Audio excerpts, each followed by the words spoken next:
Hola, ¿cómo están? En esta ocasión vamos a estar hablando un poco de lo que es la introducción a la radiobiología.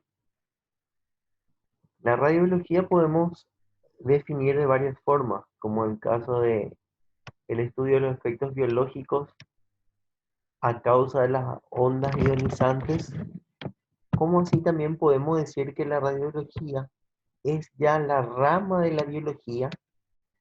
Como sabemos, la biología es la ciencia que estudia la vida, pero en este caso, que es la radiobiología va a estudiar los efectos, ya sean beneficiosos como nocivos, por las ondas ionizantes o por las radiaciones ionizantes. Cabe destacar que estas radiaciones pueden originarse ya sea, como sabemos, de una radiación natural, como así también de una radiación artificial, ¿verdad? Dentro de ellos, como ya dijimos, vamos a estar estudiando cuáles son los efectos biológicos de la radiación. Los efectos biológicos de la radiación justamente fueron estudiados desde el momento en que fue descubierto las ondas de rayos X en este caso, ¿verdad? O sea que sabemos que la radioactividad fue descubierta en este caso allá por el año 1896, ¿verdad? Por Becquerel. Y justamente él, después de observar que existía una energía radiactiva, él vio que esa energía podía generar efectos nocivos, ¿verdad? Uno de ellos que pudo notar fue la caída del cabello, justamente en las áreas donde las personas eran expuestas a la radiación.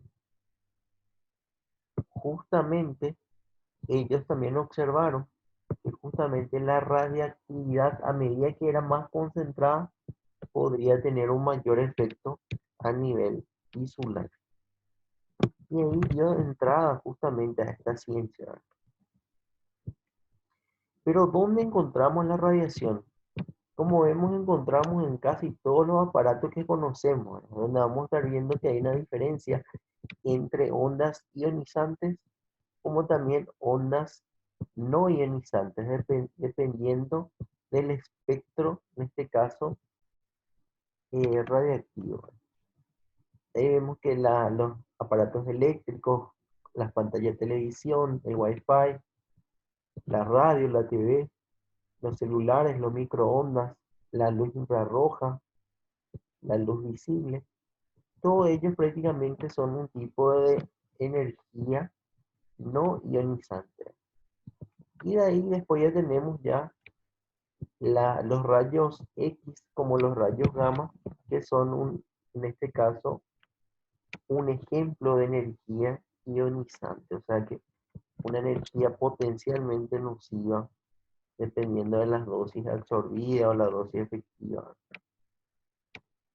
De ahí podemos determinar, ¿verdad? Dónde justamente hasta la luz visible vamos a estar viendo que son un tipo de energía radiactiva no ionizante. Posterior a ella, a partir de los rayos UV, son las energías ionizantes, propiamente. Para poder entender mejor, vamos a estar viendo la diferencia, o sea, la relación que vamos a estar teniendo entre la curva de dosis-respuesta. Acá vemos en un gráfico la respuesta en relación a la dosis, que justamente la dosis de la radiación, ¿qué va a ser, verdad? Va a ser la cantidad de energía radiactiva que es recibida, en este caso por una persona o por un material. Y la respuesta va a ser justamente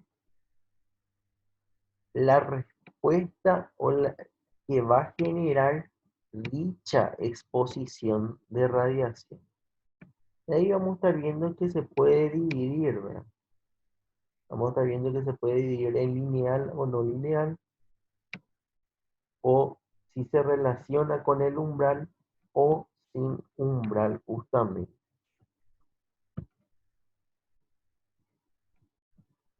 En este caso, como vemos acá, vamos a estar viendo que la curva de dosis y respuesta va a tener una relación lineal o no lineal, umbral, si tiene una relación con el umbral o no umbral, o por sus efectos, ¿verdad?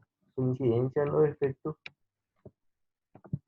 que pueden ser estocásticos o no estocásticos o determinísticos.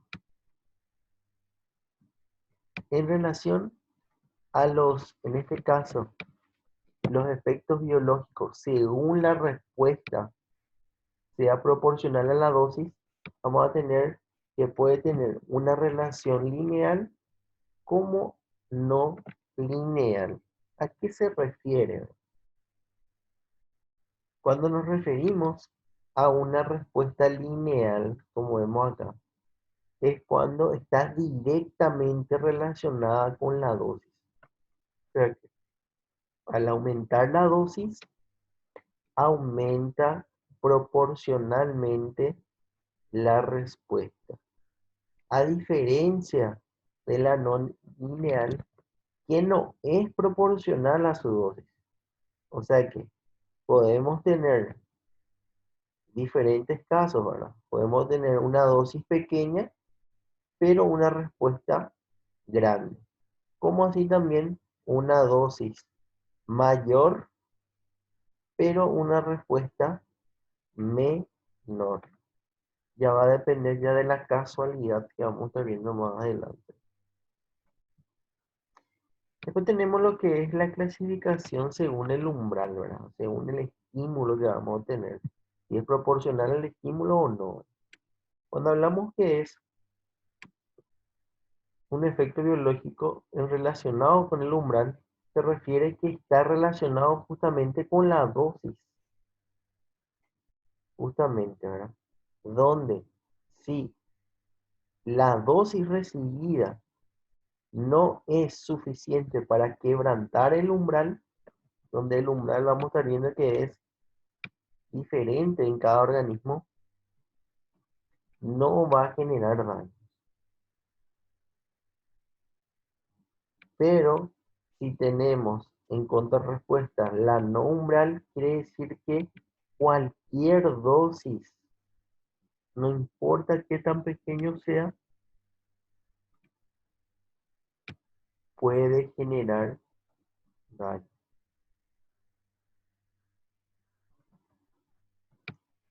Después tenemos la clasificación. En este caso, vamos a estar viendo que se pueden clasificar los efectos biológicos de diferentes maneras. La clasificación de estos efectos biológicos a causa de las radiaciones ionizantes podemos tener en primera medida en ya efectos somáticos, como así también efectos genéticos. ¿En qué función, verdad? En función ya si son inducidos sobre las células somáticas o sobre unas células germinales, o sea que sobre una línea celular somática o sobre una línea celular genética. Que eso justamente va a dejar en manifiesto, que una línea somática va a dejar en manifiesto en el individuo propiamente. Sin embargo, si es genética, puede generar sus efectos en su descendencia. Algo interesante de los efectos somáticos justamente va a ser que, como ya dijimos, van a generar directamente en el paciente, como ya habíamos dicho, ¿verdad? Quemaduras, caída de cabello, etcétera, como en los genéticos, que ya pueden ser ya esterilidad o trastornos ya de la médula ósea, etcétera.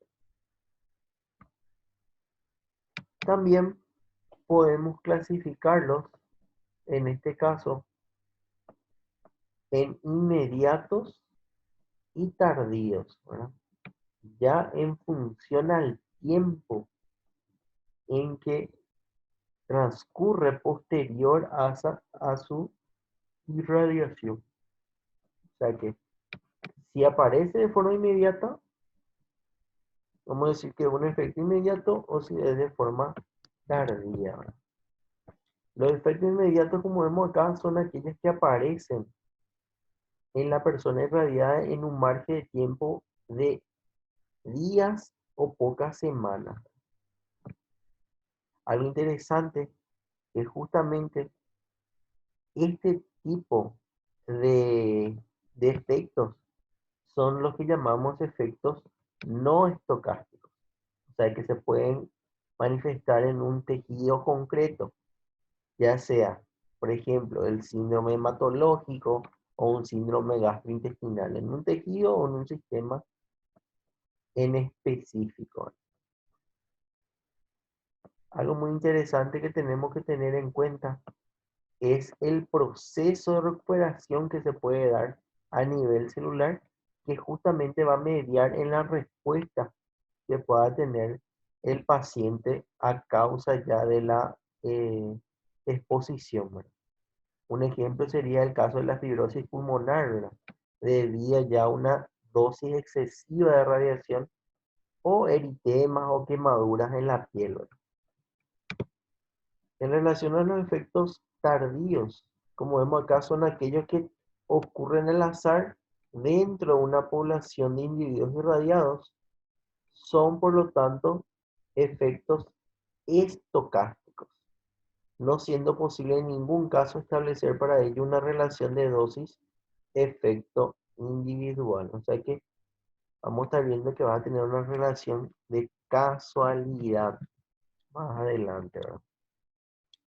Algo interesante de este efecto tardío, justamente decimos que es tardío cuando el efecto tarda prácticamente en años, ¿verdad? Estamos hablando de 10 a 40 años posterior a la exposición. Un ejemplo sería encontrar periodos de latencia de 20 o 30 años de algunos tipos de cáncer por radiación, ¿verdad? O como es el caso de las leucemias, por ejemplo, que se pueden presentar años después, entre 10 y 20 años después. Estos efectos inclusive se pueden ser relacionados con los efectos genéticos, ¿verdad? Que afectan la descendencia. O sea que pueden aparecer en la primera generación, que en este caso hablamos de una alteración dominante, como así también puede generarse en las generaciones sucesivas, ¿verdad? En este caso van a ser más enfermedades recisivas. Entonces, los efectos inmediatos generalmente son no estocásticos de carácter somático y los tardíos generalmente son estocásticos de carácter genético, generalmente. Pero, ¿qué son los efectos estocásticos y no estocásticos? En relación justamente a la incidencia que puede tener la radiación sobre sus efectos, se pueden clasificar ya en no estocásticos o determinísticos o los estocásticos. Los no estocásticos son aquellos que justamente su severidad aumenta relacionada con la dosis y se produce entonces a partir de una dosis de umbral. ¿Cuál sería un ejemplo? Las quemaduras o las eritemas causadas por la radiación.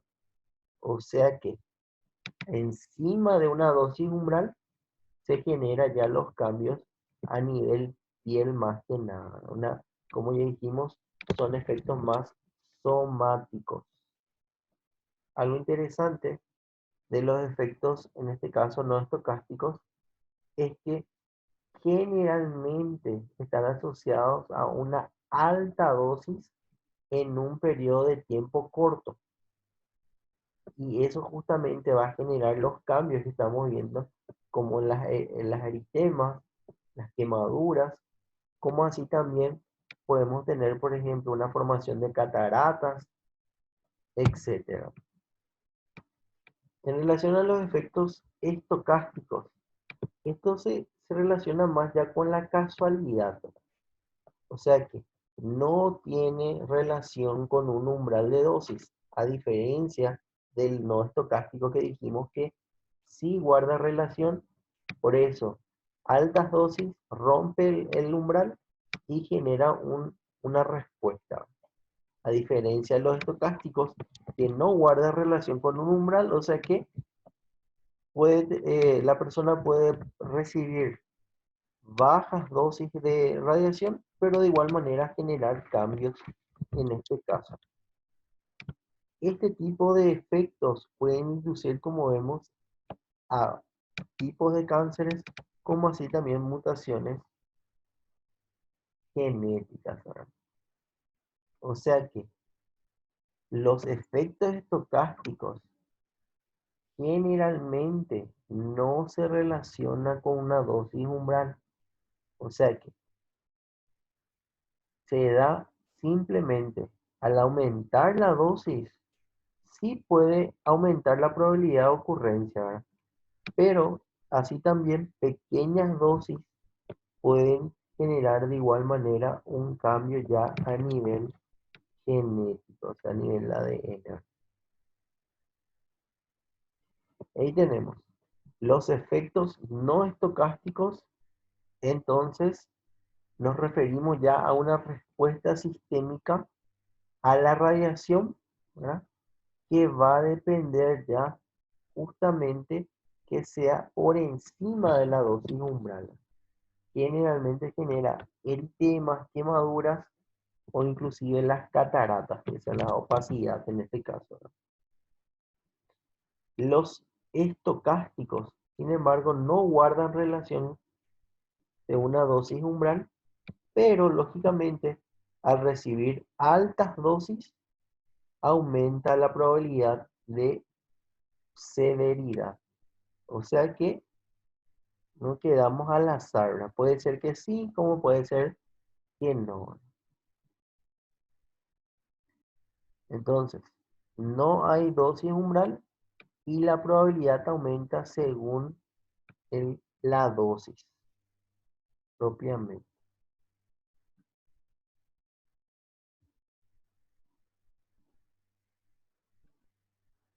Entonces, dentro de los efectos biológicos vamos a tener una medida, un concepto que llamamos ALARA.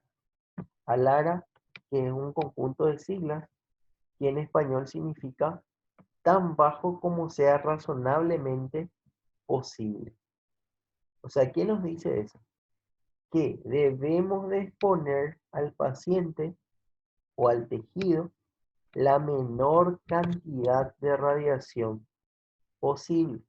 No importa cuál sea el caso, ¿verdad? Si es una radioterapia o si es un radio, en este caso, diagnóstico. De ahí vamos a tener tres parámetros que tenemos que tener en cuenta, como es el caso del tiempo, la distancia y el blindaje. Algo muy parecido a lo que es los principios básicos de lo que es la protección radiológica, ¿no? Solamente que ahí habla de dosis, ¿verdad? Que sería prácticamente la misma cosa de tiempo. En relación al tiempo, lo que nos referimos justamente es en la reducción de la exposición de la radiación, que va a ser directamente proporcional a la probabilidad de generar cambios. O sea que a menor tiempo de exposición, lógicamente, menor probabilidad de cambio. En relación a la distancia, sabemos que manteniendo la distancia correcta o inclusive al doblar la distancia entre la fuente de radiación y el cuerpo que va a ser irradiado, eso justamente puede disminuir la probabilidad de cambios o de efectos biológicos en 4 veces. Y después tenemos lo que llamamos blindaje, ¿verdad? En relación al blindaje sabemos que en este caso las ondas de rayo X tiene una capacidad de penetración que no puede penetrar, por ejemplo, el concreto, el plomo, ¿verdad? Como así también eso van a ser los mecanismos que, no, que vamos a estar utilizando como métodos de protección radiológica. Después tenemos lo que llamamos efectos de la célula, en este caso, efectos de las radiaciones en las células. Cuando nos referimos a estos efectos, nos referimos ya a los cambios que pueden generar la radiación a nivel celular. O sea que esta radiación puede generar cambios a nivel de la molécula, que es el ADN, que es el encargado de regular tanto la actividad celular e inclusive puede alterar el código genético propiamente.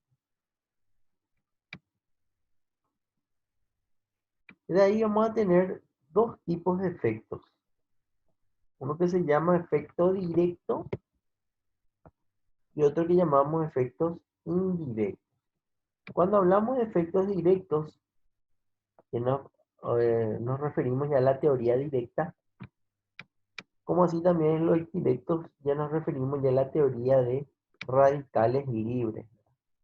La teoría directa, o sea, el efecto directo de forma breve, sería ya el efecto que genera la radiación directamente a nivel del código genético, o sea, que genera una ruptura del código genético, porque la radiación impacta directamente.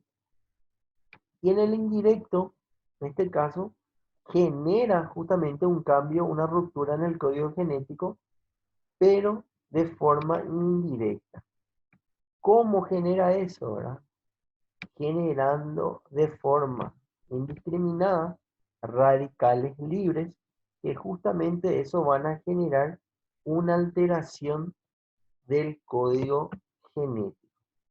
Voy a explicar más adelante cómo genera. ¿Cómo genera, verdad? Entonces, ¿cómo se genera el efecto directo, verdad? El efecto directo, entonces, respeta lo que es la teoría de acción directa o la teoría del blanco. Estábamos diciendo que de forma breve, lo que genera es la radiación, como vemos acá, actúa de forma directa a nivel del código genético. ¿Cómo hace eso, verdad? Que justamente la radiación altera la capacidad de reproducción de las células, en este caso, por la alteración del código genético, donde eso genera un daño celular, ¿verdad? Que justamente va a ser inducida por la alteración del código genético. Si esta alteración se vuelve irreversible, o sea que irreparable, ¿verdad? La consecuencia de la célula que fue dañado, el código genético por la radiación, va a ser justamente la muerte celular.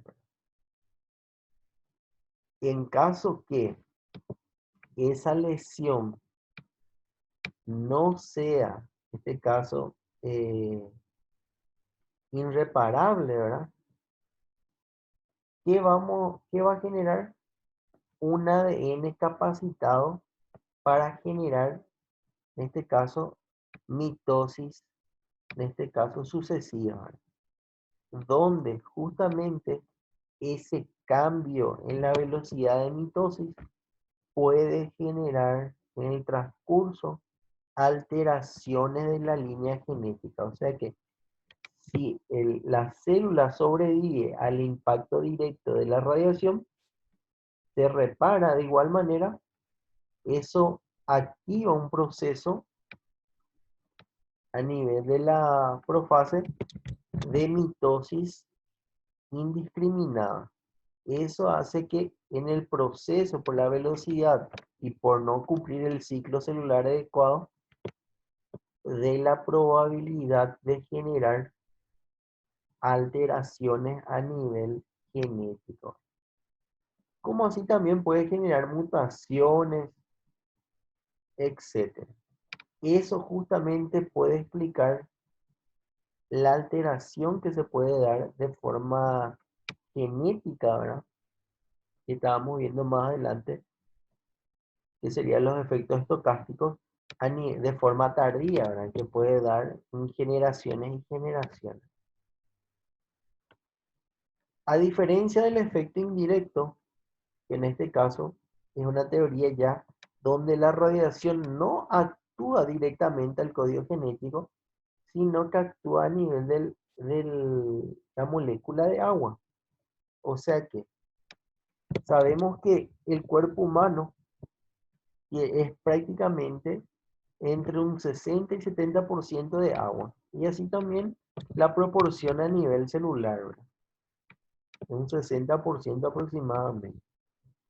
Entonces, ¿qué hace, verdad? La ionización genera un proceso que llamamos radiólisis.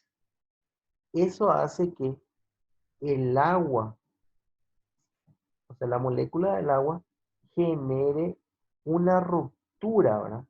Donde esa ruptura produce o libera radicales libres. Estos radicales libres que se producen o se liberan por el proceso de radiólisis tienen en este caso, no tiene un equilibrio electroquímico. Entonces, ellos comienzan a generar radiólisis por todas las otras moléculas. ¿Para qué? O sea, ¿cómo genera eso? Porque va queriendo absorber una molécula de electrón, ¿no? O sea, un electrón propiamente. Entonces, ¿qué son los radicales libres, verdad? Como ya dijimos, en este caso, los radicales libres son átomos que poseen, en este caso, electrones inestables, o sea, desapareados. Entonces, ¿qué hace estos electrones? ¿O qué hace estos radicales libres? Comienzan a intentar robar los electrones de otras moléculas estables. Y por ende, entonces genera una cascada de cambios formando mayores radicales libres, haciendo que la célula no soporte esa cantidad de radicales libres y por ende generan los cambios o las alteraciones a nivel del código genético. Bueno, entonces el efecto directo, como vemos acá, es cuando la radiación o la energía ionizante actúa de forma directa en el código genético, generando una ruptura del código genético. A diferencia del efecto indirecto, que como estábamos diciendo, el cuerpo humano, como así también las células, están compuestas generalmente por agua. Entonces, ¿qué hace la radiación? La energía ionizante va y actúa a nivel de la molécula de agua, haciendo que se genere una ruptura de la molécula y pierde justamente, produce, en este caso, la radiólisis, ¿verdad? Haciendo que se produzcan radicales libres.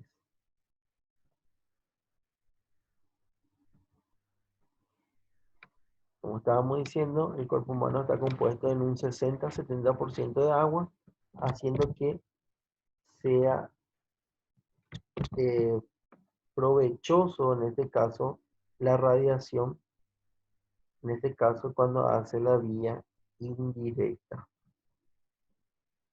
¿Cuáles serían los efectos que pueden tener a nivel de la célula? Como vemos acá, pueden tener 4 efectos comunes, que son las células intactas, el daño submortal, la mutación, como así también el daño de la célula. ¿A qué nos referimos con con las células intactas. Cuando hablamos de células intactas, nos referimos ya a que la ionización no fue capaz de generar un cambio negativo, o sea que por eso la célula se mantiene sin cambios significativos. Cuando hablamos del daño submortal, es cuando en este caso la energía ionizante genera el daño, pero la célula es capaz de regenerarse, o sea que es capaz de repararse. O sea que la energía ionizante genera un daño a nivel del ADN o del código genético de forma directa. Se activan un proceso de enzimas celulares y eso hacen que se pueda reparar justamente el código genético. Después tenemos lo que llamamos mutación. Cuando hablamos de mutación, nos referimos más que nada al daño que puede ser en este caso reparado, pero en este caso de forma incorrecta, ¿verdad? A nivel del código genético. Y justamente al ser reparado de forma indirecta, se produce una alteración en las funciones o inclusive en la estructura de la célula. Entonces eso hace que haya un crecimiento desordenado o una funcionalidad desordenada, pudiendo ocasionar a lo que llamamos las displasias. Algo interesante que tenemos entonces que tener en cuenta es que cuando el ADN se daña por energía ionizante, en este caso la célula es capaz de repararse, pero de forma incorrecta. Eso hace que se repare la célula, pero su función y su integridad se alteren. Y con el tiempo entonces genera una displasia. Después tenemos lo que llamamos daño de la célula o muerte celular. El daño en la célula o muerte celular es ya la que conocemos, ¿verdad? Que puede haber daños extensos, como así también daños extensos, pero con una capacidad de no generar consecuencias. Vamos a estar viendo eso justamente. Entonces, ¿qué es lo que va a generar acá? El daño en la célula, la muerte de la célula, lo que va a generar es que la célula no sea capaz más de reproducirse. Como dijimos, las células intactas entonces son cuando el ion, en este caso la energía ionizante, quiero decir, va a actuar a nivel celular, pero no genera ningún daño. En el daño submortal es cuando la energía ionizante va a actuar a nivel del código genético, genera un daño, pero la célula es capaz de repararse y restablecerse. En la mutación, sin embargo, ¿qué genera? La energía ionizante genera una alteración, una ruptura del código genético. Sin embargo, el código genético es capaz de repararse, pero de forma incorrecta. Al repararse de forma incorrecta, eso hace que pierda su funcionalidad normal, como así también su integridad estructural normal, produciendo un proceso que llamamos displasia. Después tenemos lo que llamamos daño de la célula, ¿verdad? Que como dijimos, puede tener, es cuando tenemos una extensa pérdida de la célula, pero con o sin consecuencias. O sea que podemos tener una extensa pérdida sin consecuencias cuando esas células que son dañadas y pierden su funcionalidad son relevadas por otras células.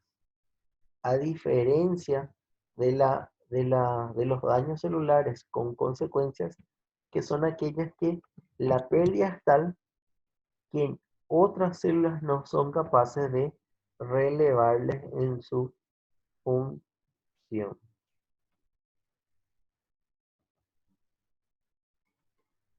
Después tenemos algo que llamamos efectos a nivel de los cromosomas. O sea que los cromosomas también pueden ser afectados justamente por la ionización que pueden generarse a nivel de la célula, haciendo que los cromosomas inclusive puedan tener diferentes cambios, como una supresión, un entrecruce, etc. Estos cambios que se pueden generar justamente pueden repararse, como así también hay casos que no se reparan. Eso pueden generar cambios tanto estructurales, pueden generar cambios de eliminación, como en el caso de la supresión, o inclusive una pérdida de una porción o de la totalidad del segmento. Entre los cambios que vamos a estar teniendo, primeramente vamos a estar viendo la supresión. La supresión, en este caso, la supresión cromosómica se refiere ya a una aberración donde una parte del segmento del cromosoma es eliminado. O sea que perdemos una porción del cromosoma y lógicamente el segmento del cromátide se vuelve más corto, ¿verdad? Alterando justamente su integridad. Así también tenemos algo que llamamos inversión cromosómica. Cuando hablamos de inversión cromosómica, ya nos referimos cuando ocurre un cambio estructural. O sea que, como vemos en este ejemplo, el extremo del segmento cambia de posición con el extremo, o sea, con la porción más media, ¿verdad? Haciendo que en este caso, el segmento de las cromátides se puedan alterar también tanto en función como en su integridad propiamente. Después tenemos algo que llamamos supresión, como ya dijimos, ¿verdad? Supresión entre cruces y también acoplamiento. En relación a la supresión habíamos dicho que es cuando se pierde, ¿verdad?, una porción del cromosoma, o sea, del segmento del cromosoma. En relación al entrecruce, ya nos referimos, en este caso, al proceso que se puede dar, como vemos acá, en, en que las cromátides, como vemos acá, de los cromosomas, se aparean e intercambian porciones de su código genético. Como vemos acá, un cambio a nivel del extremo de un segmento del cromosoma. Y el acoplamiento, ¿verdad?, que es más que nada la capacidad de articularse los segmentos que son alterados.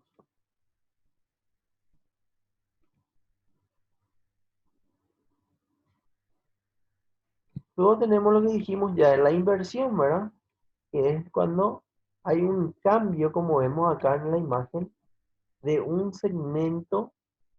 En el ejemplo anterior habíamos visto que la inversión era un cambio de los extremos, ¿verdad? En este caso, en este ejemplo es un cambio ya de la porción media, ¿verdad?, que va a haber una inversión de los segmentos. Como así también podemos tener los cromosomas en anillos. Cuando nos referimos a los cromosomas en anillos, como vemos acá, es cuando las cromátides o los segmentos de forma anormal pierden sus extremos. Entonces, desde el punto de vista estructural, esta cromátide intenta nuevamente formarse o formar su brazo, entonces ¿qué hace? Une los extremos y se vuelve un cromosoma en anillo. O sea que de forma normal se pierden los extremos y como una forma de adaptación, el cromosoma se une nuevamente, pero en forma de anillo. O sea que se fusionan las porciones libres por una alteración a nivel de los extremos. Después tenemos, como dijimos, ¿verdad? Se genera lo que llamamos una unión, una fusión de los extremos por una pérdida de una porción del código genético, y de allí comienza a lo que llamamos replicación, ¿verdad? Replicación.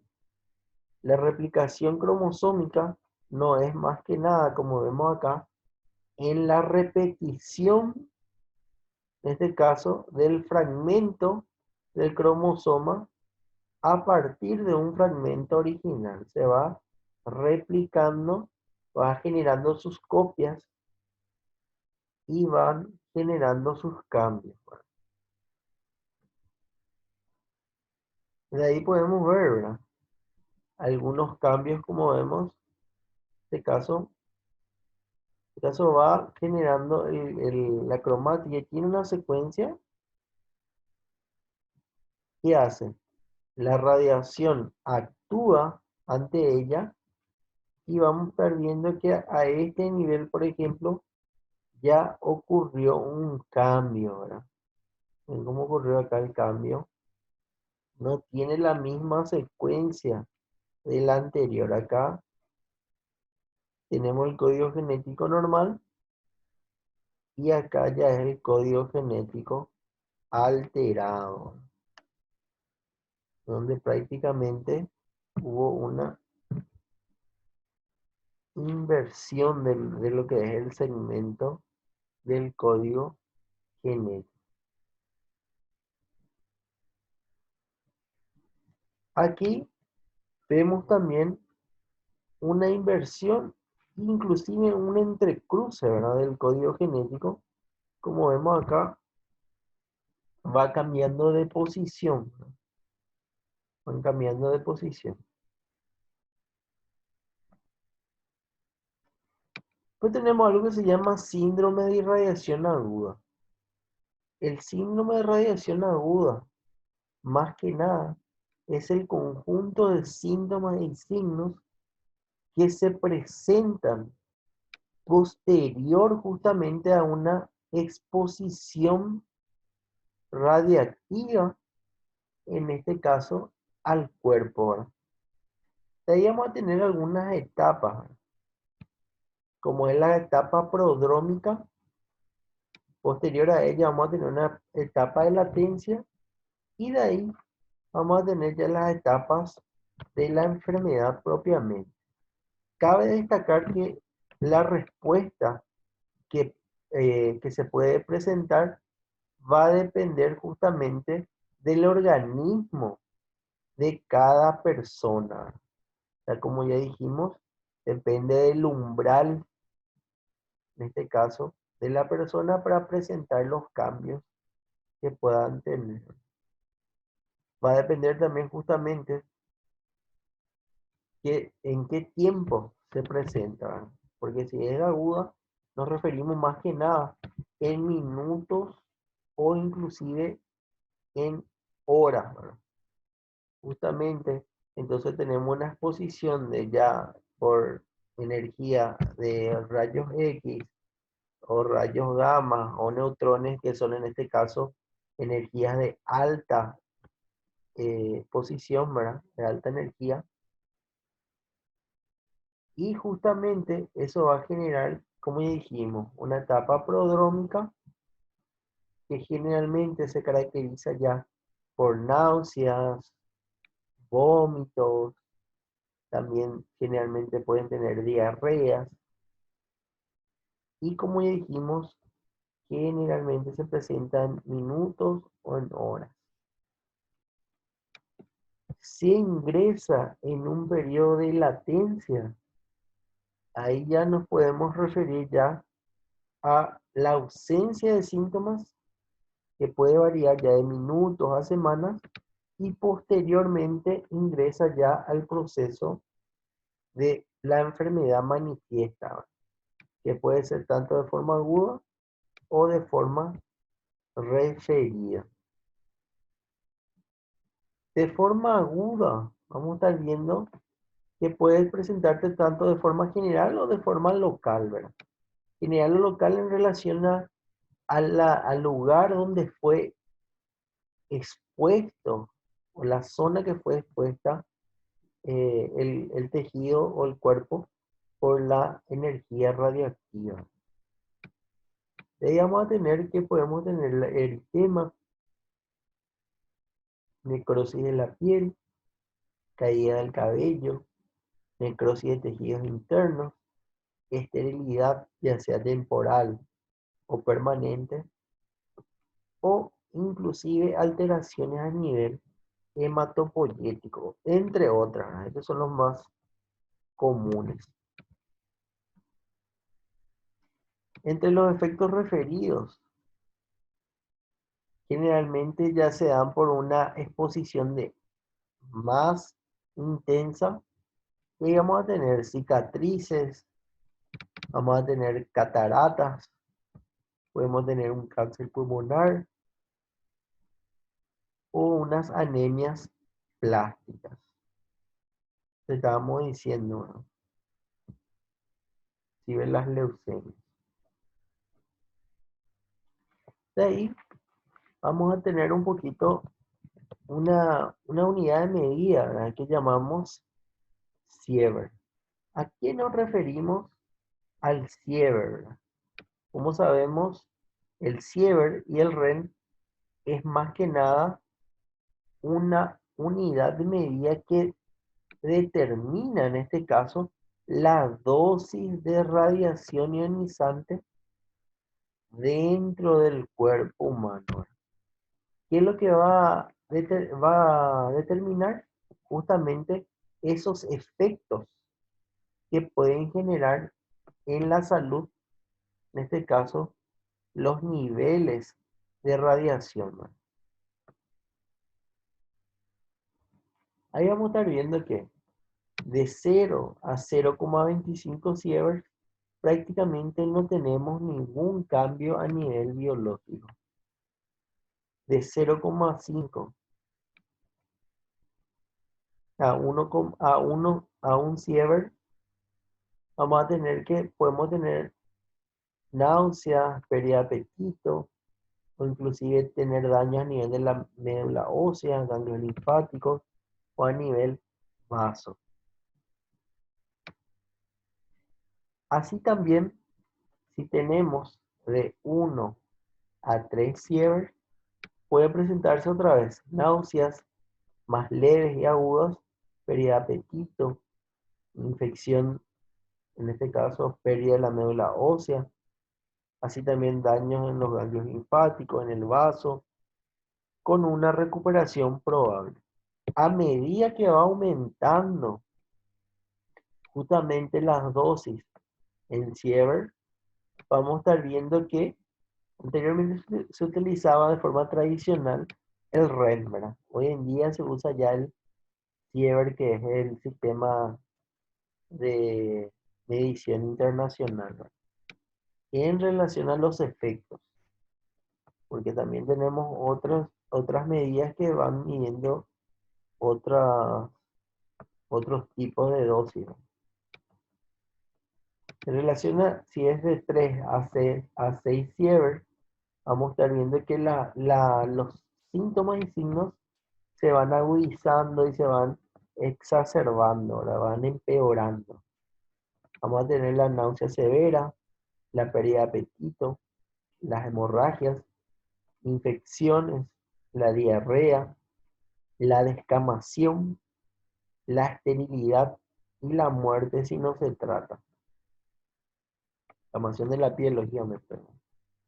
de 6 hasta 10 sievert, vamos a tener los mismos síntomas del anterior, pero de forma más exacerbada. Y mayores a 10 sievert, prácticamente tenemos parálisis y muerte. Cabe destacar que justamente este tipo de exposiciones pueden ser contrarrestadas, ¿verdad?, por lo que llamamos protección radiológica, que vamos a estar viendo más adelante, que es un proceso donde se busca justamente evitar esos cambios biológicos. Cabe destacar que existe justamente varios organismos que lo que buscan es justamente la evaluación del riesgo de las radiaciones según la probabilidad de sufrir efectos. De ahí vamos a tener, por ejemplo, la CENEA, ¿verdad?, que en este caso hace la Comisión Nacional de Energía Atómica. Vamos a tener al Ministerio de Salud Pública y Bienestar Social. Vamos a tener el Organismo Internacional de Energía Atómica. Vamos a tener el Organismo Internacional del Trabajo. Vamos a tener el Organismo Mundial de la Salud. Vamos a tener el Organismo Panamericano de la Salud. Inclusive a nivel internacional vamos a tener la Comisión Internacional de Protección Radiológica. Ciertamente la OMS, la Organismo Internacional de Energía Atómica o la OIT, como estábamos citando, son internacionales, ¿verdad? Pero de forma específica, el que rige va a ser la Comisión Internacional de Protección Radiológica. Sería la que reglamenta prácticamente las reglas que debemos seguir, las normas que debemos seguir en relación a lo que es la protección radiológica, justamente para evaluar el riesgo de generar efectos biológicos. Por último, tenemos 3 opciones en la vida: ser bueno en algo y quedar y ser muy bueno en ello, o simplemente desistir de la carrera. No se olviden que tienen sus ejercicios de autoevaluación, como así también van a tener artículos científicos que hablan al respecto. Y me parece muy interesante que vean también en el libro, ¿verdad?, donde va explicando, ciertamente explica de forma muy corta, pero es bueno también tener una base de la literatura que estamos utilizando.